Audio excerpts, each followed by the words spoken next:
Bismillah, Assalamualaikum warahmatullahi wabarakatuh. Perkenalkan, nama saya Sofia Azharul Tabriz dengan NIM A4202100085 dari Program Studi Pendidikan Biologi kelas Praktikum D. Di sini saya akan mempresentasikan tentang laporan praktikum keempat sanitasi lingkungan, penyesuaian pandemi COVID-19, dan laporan praktikum kelima pengelolaan sampah penyesuaian pandemi COVID-19. Untuk yang pertama, masuk ke bagian sanitasi. Sanitasi adalah suatu bentuk usaha manusia untuk menjamin agar kondisi lingkungan lebih sehat. Hal tersebut berlaku untuk lingkungan tanah, fisik, air, dan juga udara. Kondisi tersebut meliputi persediaan air minum bersih dan tempat pembuangan limbah. Dengan adanya sanitasi yang baik, dapat mencegah munculnya berbagai macam penyakit, karena bisa mengontrol faktor lingkungan fisik yang berkaitan dengan penularan rantai penyakit. Untuk sanitasi lingkungan adalah status kesehatan suatu lingkungan yang mencakup perumahan yaitu pemukiman, pembangunan, pembuangan kotoran, penyediaan air bersih, dan lain sebagainya. Menjaga kondisi sanitasi lingkungan adalah suatu bentuk tindakan yang dilakukan dengan sengaja, membiasakan melakukan kebiasaan hidup sehat dan bersih. Tujuannya adalah agar bisa terhindar dari kontaminasi bahan kotor dan berbahaya, sehingga kesehatan manusia lebih terjamin kebersihan dan kesehatannya. Lanjut ke bagian pengelolaan sampah. Pada dasarnya, sampah itu sendiri adalah sisa kegiatan sehari-hari manusia atau dari proses alam yang berbentuk padat, cair, dan gas. Umumnya sampah berbentuk padat.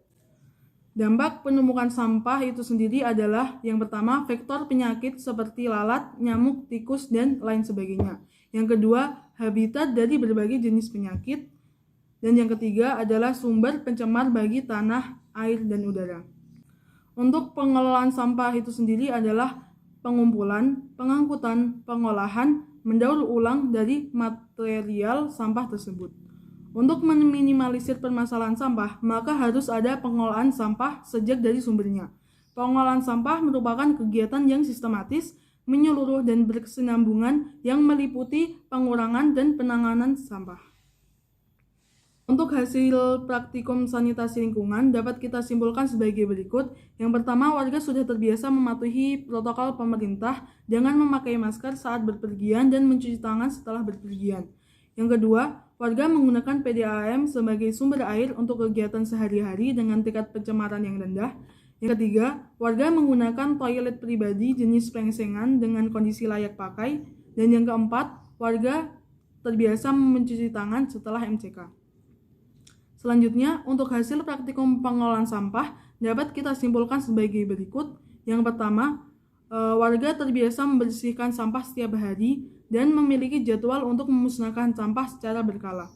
Yang kedua, warga sudah terbiasa memakai tempat sampah dengan standar mudah dibuka dengan pegangan untuk memudahkan eksekusi pembuangan sampah. Yang ketiga, namun untuk pengumpulan sampah, warga masih terbiasa mencampur antara sampah yang organik dan anorganik. Solusi untuk sanitasi lingkungan agar lebih baik lagi ke depannya, yang pertama, selalu menjaga kebersihan dan mencuci tangan setelah MCK.